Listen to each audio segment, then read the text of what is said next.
అందరికీ నమస్కారం. ఇటీవల బెంగళూరులో జరిగినటువంటి రేవ్ పార్టీకి సంబంధించి అక్కడ ఒక కారుకి నా ఎమ్మెల్యే స్టిక్కర్ ఉంది అని దాని మీద కొన్ని కథనాలు రావడం జరిగింది మీడియాలో. అయితే దాని పరాకాష్ఠగా నా ప్రత్యర్థి చెప్పుకోవడానికి కూడా నాకు సిగ్గుగా ఉంటుంది, సోమిరెడ్డి దాని మీద ఒక మీడియా సమావేశం ఏర్పాటు చేసి కొన్ని వ్యాఖ్యలు చేయడం జరిగింది.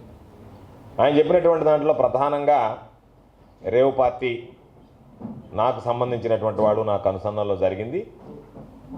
ఎక్కడైతే రేవ్ పార్టీ జరిగిందో దానికి సంబంధించినటువంటి గోపాల్ రెడ్డి అనేటువంటి వాడు నాకు మంచి మిత్రుడు. దానితో పాటు నా పాస్పోర్ట్ అక్కడ దొరికింది. ఇవన్నీ ఆధారాలు దొరికిన తర్వాత వీటికి సంబంధించి అనుమానాలు రేకెత్తుతున్నాయని చెప్పి మాట్లాడడం జరిగింది. నేను ఆ రోజు నెల్లూరులో అందుబాటులో లేను, హైదరాబాద్లో ఉన్నా.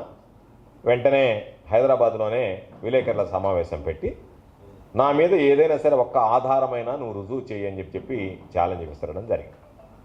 దాంతోపాటు ఎవరికి ఏ అలవాట్లు ఉన్నాయనేటువంటిది ప్రజలకు తెలియాలి కాబట్టి ఒకసారి నీ బ్లడ్ శాంపిల్, నా బ్లడ్ శాంపిల్ రెండు ఇస్తే మనలో ఎవరు త్రాగుతారు, ఎవరు తిరుగుతారు అనేటువంటి దాని మీద ఒక స్పష్టత వస్తుంది. డ్రగ్స్ ఎవరు వాడతారు, మందు ఎవరు కొడతారు అనేటువంటి దాని మీద ఒక స్పష్టత వచ్చేటువంటి అవకాశం ఉంటుంది. కాబట్టి నువ్వు బ్లడ్ శాంపిల్స్ ఇవ్వడానికి సిద్ధంగా ఉన్నావా అని చెప్పి ప్రశ్నించడం జరిగింది. దేనికి సమాధానం చెప్పలేదు.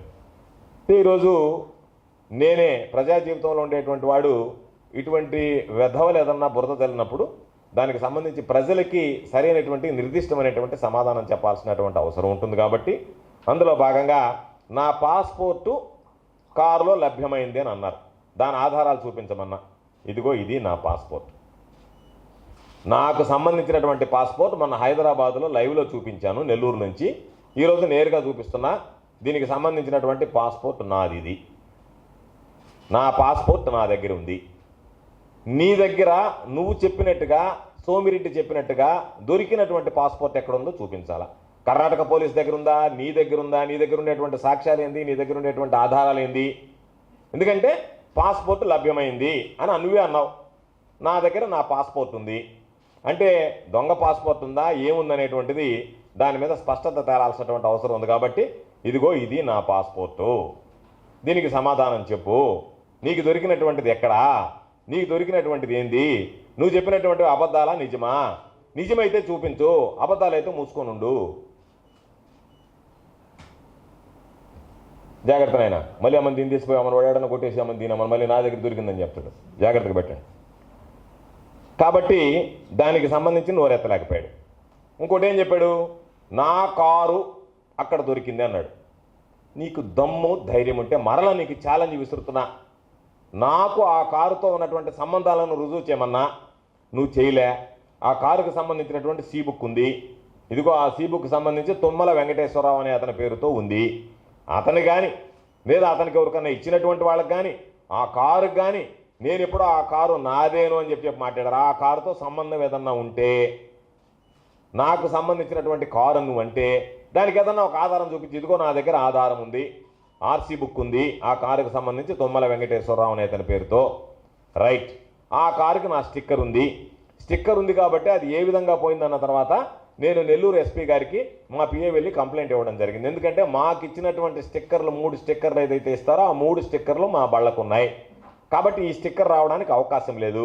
ఇది దొంగతనంగా తయారు చేశారా, జెరాక్స్ తీశారా, లేకపోతే మరేదైనా దీంట్లో కుట్రకోణం ఉందా అనేటువంటి దాని మీద నెల్లూరులో ఎస్పీ గారికి ఇచ్చాం. ఎస్పీ గారు నెల్లూరు 5th టౌన్లో ఈ కేసుని ఎఫ్ఐఆర్ చేయించాడు.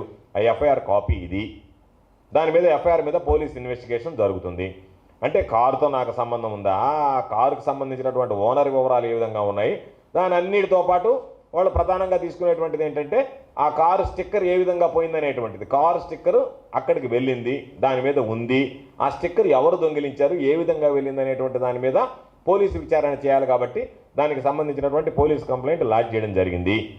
అదేవిధంగా ఈరోజు ఆ గోపాల్ రెడ్డి ఎవరో చెప్పాడు.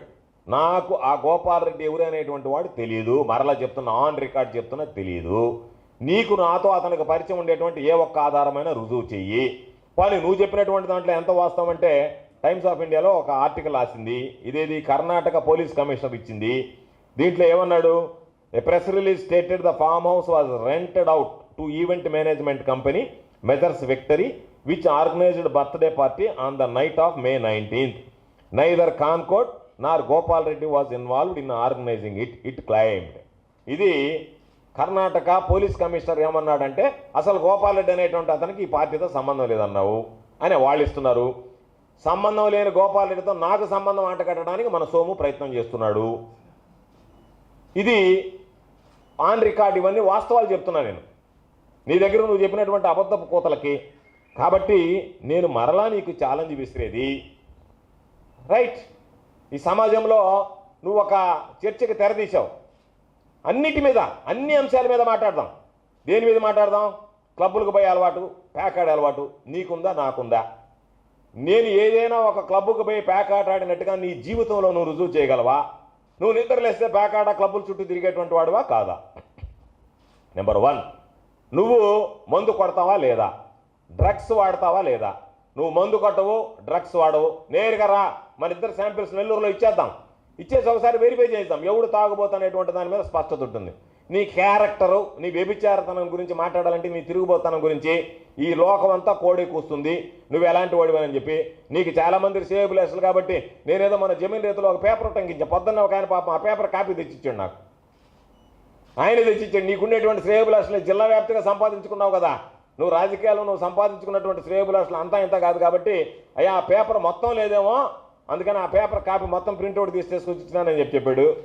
దీంట్లో ఇది 12 పేజీలో తమరి గురించే, మన ఎమ్మెల్యేలలో ఇంత నీచులు ఉన్నారా, ఎమ్మెల్యేలో కామపిశాచి పని చెప్పు. ఈ పత్రిక రాసినటువంటి సంపాదకుడు సరైనటువంటి వాడు కాదు, ఆ పత్రిక విలువ లేదని చెప్పు పని, అదేనే చెప్పు. లేదు ఈ పత్రికలో రాసింది వాస్తవమే చెప్పు. రెంట్లో ఒకటి చెప్పాలి కదా. ఈ పత్రికలో వచ్చినటువంటి వార్తనైనా ఖండించాలా. ఆ పత్రిక కరెక్ట్గా రాయలేదు, ఆ పత్రిక సరికాదు, మంచిదే. జమీన్ రైతు పత్రిక విలువ లేదని చెప్పు. లేదనుకుంటే నాకు విలువ లేదని ఒప్పుకో. ఏదో ఒకటి ఒప్పుకోవాలి కదా. ఇది వచ్చిన తర్వాత, దీని గురించి మాట్లాడిన తర్వాత, నీ గురించి పుంకాలుగా కథనాలు వచ్చిన తర్వాత సరే రకరకాలైనట్టు వచ్చినాయి. ఇంకొకటి కూడా వచ్చింది, సరస శృంగార కోవిదుడి చంద్రమోహనుడు అని చెప్పి రాలేదా ఆర్టికల్ నీ గురించి. కాబట్టి నీ సరసాలు, నీ వరసలు అన్నీ గారికి సంబంధించినటువంటి దాంట్లో ఏ విధంగా వచ్చాయనేటువంటిది ఈరోజు మనం చూసాం. కాబట్టి నేను నీకు ఇతిమిద్దంగా ఒకటే చెప్తున్నా, మనం బ్లడ్ శాంపిల్స్ ఇవ్వాలని అనుకున్నాం. ఈ ఆధారాలన్నీ నేను చెప్పా. తెలియనటువంటి ఆధారం, తెలిపాల్సినటువంటి ఆధారం పబ్లిక్కి నువ్వు మందు కొడతావు, డ్రగ్స్ వాడతావు నేను అంటున్నా. నువ్వు నా గురించి గ్యాంగ్స్టర్ అన్నావు. గ్యాంగ్స్టర్ అనేవాడు మందు కొట్టాలా, డ్రగ్స్ వాడాలని నేను అనుకుంటున్నా దాని ప్రకారం రేవు పార్టీలు అంటే. కాబట్టి నేను నా శాంపుల్ ఇవ్వడానికి సిద్ధంగా ఉన్నా. నేను నెల్లూరులోనే ఉంటా, మరో 3 రోజుల పాటు ఉంటాను. నువ్వు ఎక్కడన్నా బయట ఉన్నా సరే, ఏదన్నా పార్టీల్లో క్లబ్బుల్లో ఉన్నావేమో, ఆ వ్యవహారాలని చక్కబెట్టుకుని నెల్లూరుకు రా, ఇబ్బంది ఏమి లేదు. అర్జెంటుగా కూడా రాబడలే. 3 రోజుల్లో 4 రోజుల్లో మీడియా ముఖంగా పలానా రోజు నేను వస్తున్నానని చెప్తే నేను ఎదురు చూస్తా. మన ఇద్దరం వెళ్దాం. మీడియా సమక్షంలోనే న్యూట్రల్గా ఉండేటువంటి ఒక సంస్థ దగ్గర మన బ్లడ్ శాంపిల్స్ ఇద్దాం.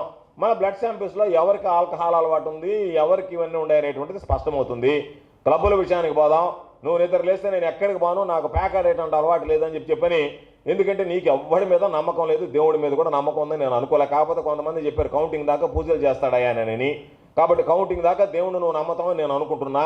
ఎక్కడన్నా దేవుడి దగ్గరికి వచ్చి అయ్యా నేను ప్యాక్ ఆడను, నాకు ప్యాక్ ఆట అలవాటు లేదు, కాబట్టి నేను క్లబ్బులకు పోను, నేను మందు కొట్టను, కాబట్టి నేను ఏమీ అలవాటు లేనటువంటి వాడిని అని నువ్వు ప్రమాణం చేయడానికి సిద్ధమా? దానికి రా, దానికి ముందుకు రా. ఈరోజు నువ్వు మాట్లాడడం ఏదో నేను మాట్లాడేసానులే పెద్దగా ఎర్రగ తీశానని చెప్పి వెళ్ళిపోవడం కాదు. సిగ్గు, శరము, రోషము, పౌరుషము, నీతి, జాతి ఇవన్నీ ఉన్నాయని నేను అనడంలా. ఉంటే ఒకవేళ ఏదన్నా నీలో 1% నేను చెప్పినటువంటి విధంగా నా మీద చెప్పినటువంటి ఆధారాలకు రుజువు చేయి. లేదు నేను చెప్పేటువంటి ఆధారాలు నీ కాదు అని చెప్పి రుజువు చేసుకో. దాన్ని నేను సిద్ధంగా ఉన్నా. నేను కూడా వస్తాను నీతో పాటు. మన ఇద్దరం ఇద్దాం. పబ్లిక్ రిప్రజెంటేటివ్గా ప్రజా జీవితంలో ఉన్నప్పుడు మన జీవితాలు తెరిచిన పుస్తకంలాగా ఉండాలి. నువ్వు రాజకీయంగా నా మీద పోరాడు, రాజకీయంగా నా మీద విమర్శలు చేయి. ఎన్ని రకాలైనటువంటి విమర్శలు చేశావు నువ్వు, అనేక రకాలైనటువంటి కంప్లైంట్ చేశావు నా మీద ఎన్నికల కమిషన్కి. అవి చెయ్యి, ఎందుకంటే రాజకీయాల భాగం. నువ్వు వ్యక్తిగత జీవితంలో ఒక వ్యక్తిగతంగా నా మీద మరక చల్లాలనో లేకపోతే నా మీద బురద చల్లాలనో నువ్వు చేసినటువంటి ప్రయోజనం, నువ్వు చేసినటువంటి ప్రయత్నం ఈరోజు తిప్పి ఆకాశం మీద ఉమ్మేస్తే నీ ముఖాన పడ్డట్టుగానే నిన్నే జనాలు చీకొట్టేటువంటి పరిస్థితి వచ్చిందో లేదో ఒక్కసారి జనంలోకి వెళ్ళి కనుక్కో. ఒక కారుకి ఒక డూప్లికేట్ సంబంధించినటువంటి జెరాక్స్ కాపీ అంటిస్తే దానికి సంబంధాలు అంటగట్టేటువంటి పరిస్థితికి నువ్వు దిగజారిపోతే ఇంకా నీ చీకటి కోణాలు చాలా ఉన్నాయి. వాటిని కూడా పోలీసుకి అప్పచెప్పి వాటిని కూడా వెరిఫై చేయమంటున్నాం ఇదే విషయంలో. దానికి సంబంధించినటువంటి ఏమేమి బయటకు వస్తాయనేటువంటిది కూడా ఒక అర్థం ఉంటుంది. ఎందుకంటే నన్ను గ్యాంగ్స్టర్ అన్నావు. నేను ఈరోజు చెప్తున్నా, రేడియం విగ్రహాలు అమ్మడానికి తిరిగినటువంటి వాడు, పురాతనమైనటువంటి పంచలోహ విగ్రహాలను అమ్మినటువంటి వాడు, విదేశాలకు అమ్మినటువంటి వాడు. నువ్వు గ్యాంగ్స్టర్ అంటే ఎవరిని అంటారు? స్మగ్లర్ అని ఎవరిని అంటారు? నీలాంటి వాడిని అంటారా, నాలాంటి వాడిని అంటారా?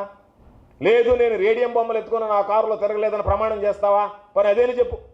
నేను రేడియం బొమ్మలు కానీ మరొకటి కానీ ఆ విగ్రహాలతో నేను ఎప్పుడు డీల్ చేయలేదు, నేను మందు కొట్టలేదు, నేను పేకాడలేదు, నాకు అలవాటు లేదు, నేను ఎక్కడ ఏ పరాయి స్త్రీలతో నాకు అక్రమ సంబంధాలు లేవు, ఇవన్నీ మాట్లాడగలవా? నీ బ్రతుకు నువ్వు చెప్పగలవా? నువ్వు సిద్ధంగా ఉన్నావా?